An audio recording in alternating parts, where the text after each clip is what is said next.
Halo, Assalamualaikum warahmatullahi wabarakatuh. Anak-anak, apa kabar? Semoga kabar kalian baik-baik saja ya. Berjumpa kembali dengan saya, Ahmad Haromain, Guru IPS di MTS Al-Islah Husibian Dopang. Seperti biasa, sebelum kita mulai belajar, marilah kita berdoa terlebih dahulu agar kita dipermudah dalam menyerap segala pelajaran. Berdoa, mulai.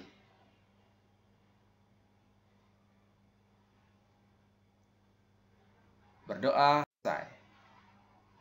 Anak-anak, setiap negara memiliki karakteristik sendiri yang berbeda dengan negara lainnya, baik keadaan alam maupun keadaan penduduknya. Pada pertemuan kali ini, kita akan mempelajari tentang kondisi alam negara Jepang. Nah, ketika kita bicara tentang Jepang, apakah yang terlintas dalam pikiran kalian? Iya, Jepang merupakan salah satu negara industri yang produknya merambas ke berbagai belahan dunia. Setiap hari kita pasti melihat kendaraan bermotor produksi Jepang berlalu lalang di jalan sampai ke pelosok negeri.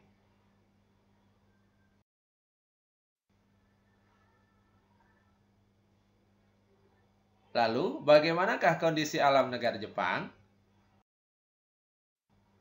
Yuk kita ikuti pembahasan materi kita kali ini. Tapi sebelumnya, Bapak perlu menyampaikan dulu nih. Apa sih tujuan pembelajaran kita kali ini? Iya, tujuan pembelajaran kita kali ini adalah kalian bisa menjelaskan letak dan batas wilayah Jepang. Kedua, kalian dapat menjelaskan kondisi iklim Jepang. Ketiga, kalian dapat menjelaskan bentuk muka bumi negara Jepang. Keempat, kalian dapat menjelaskan kondisi geologi negara Jepang. Kelima, kalian dapat menjelaskan jenis flora dan fauna negara Jepang. Dan yang keenam, kalian dapat menjelaskan keadaan penduduk negara Jepang.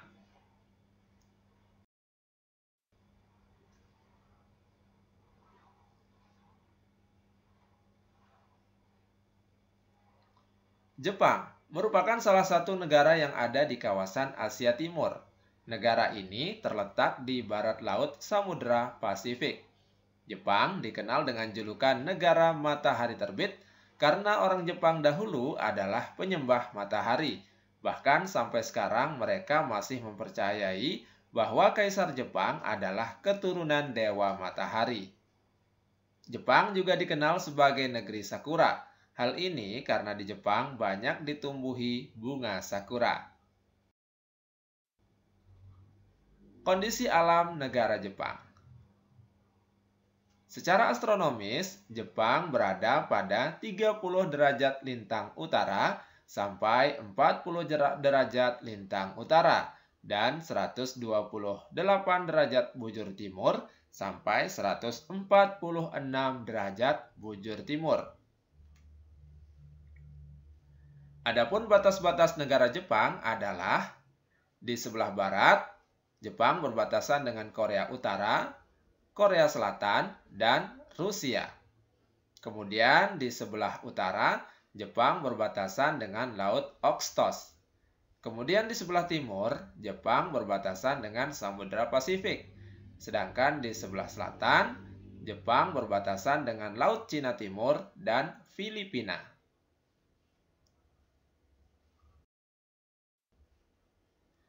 Jepang memiliki iklim sedang dengan 4 musim, yaitu musim semi, musim gugur, musim panas, dan musim dingin.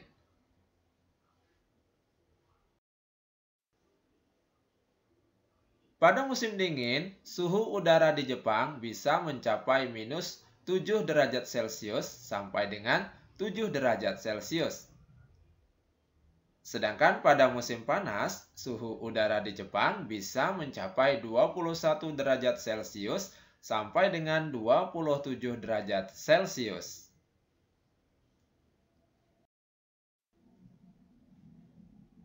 Curah hujan di Jepang berkisar antara 840 sampai 3050 mm per tahun.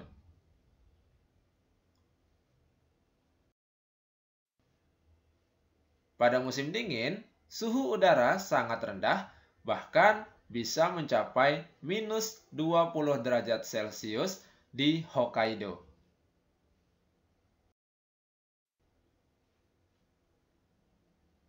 Jepang memiliki wilayah daratan yang kecil, yaitu sekitar 30% dari luas wilayahnya. Sementara 70-80% wilayahnya terdiri atas pegunungan. Adapun dataran terbesar di negara Jepang yaitu dataran Kanto, Kinai Plain, Nobi, Echigo, dan Sendai.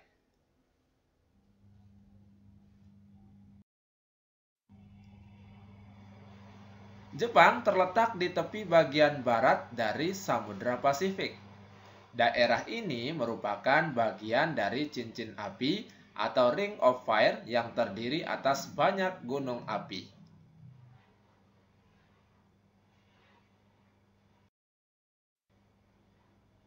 Setidaknya terdapat 192 gunung api tersebar di negara Jepang. Salah satu di antaranya merupakan yang tertinggi di Jepang, yaitu Gunung Fuji dengan ketinggian 3.776 meter. Karena banyaknya gunung api, maka sekitar 25% wilayah negara Jepang tertutup lapisan vulkanik.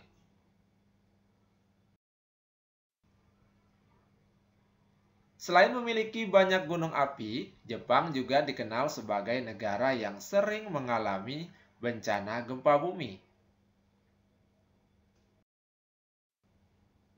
Hal ini disebabkan karena Jepang terletak pada daerah perbatasan antara lempeng benua Asia dan lempeng Samudra Pasifik.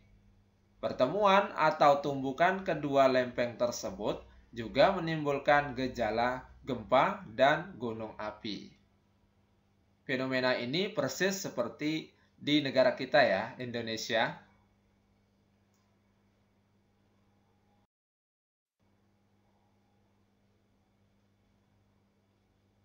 Jepang memiliki sumber daya alam mineral yang sangat terbatas.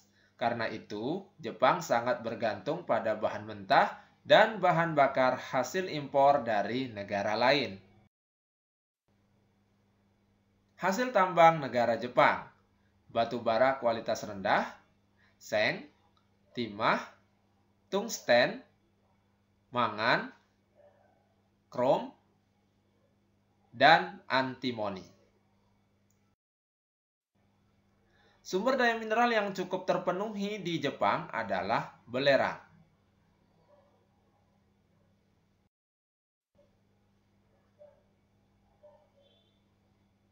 Sekitar 67% wilayah Jepang masih merupakan hutan.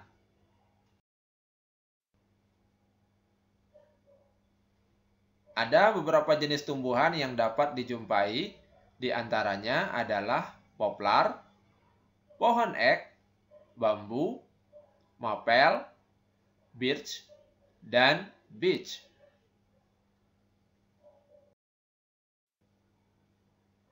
Hewan di Jepang telah banyak berkurang. Dulu, di negeri ini dapat ditemukan monyet, serigala, rusa, dan babi hutan.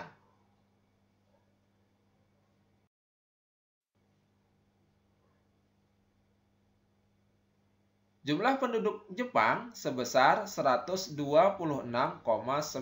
juta jiwa.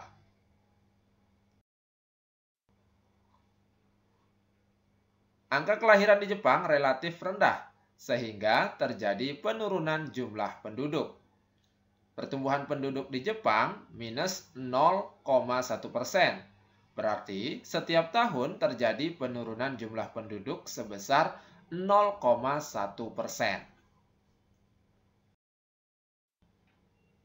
Pada tahun 2013, usia harapan hidup penduduk Jepang mencapai 86 tahun untuk wanita dan 79 tahun untuk pria. Jika digabungkan, bisa mencapai 83 tahun. Angka tersebut merupakan yang tertinggi di dunia. Ini menandakan bahwa kebiasaan hidup sehat dan pelayanan kesehatan di Jepang sangat baik.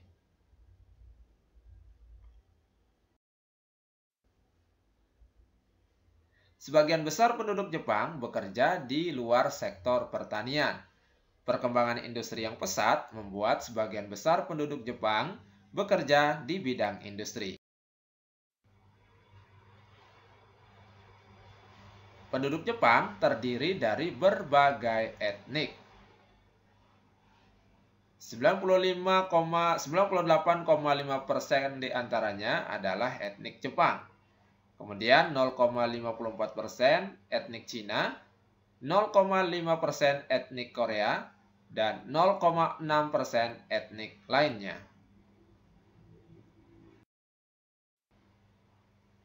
Adapun agama yang dianut penduduk Jepang terdiri dari beberapa agama,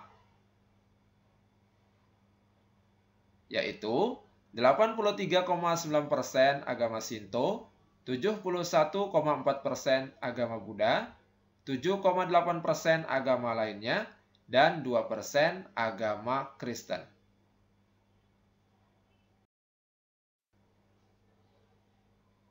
Banyak hal positif orang Jepang yang tentunya patut kita teladani, yaitu kerja keras, malu, hidup hemat, loyalitas, inovasi, mandiri, pantang menyerah, budaya baca, kerja sama kelompok, dan menjaga tradisi.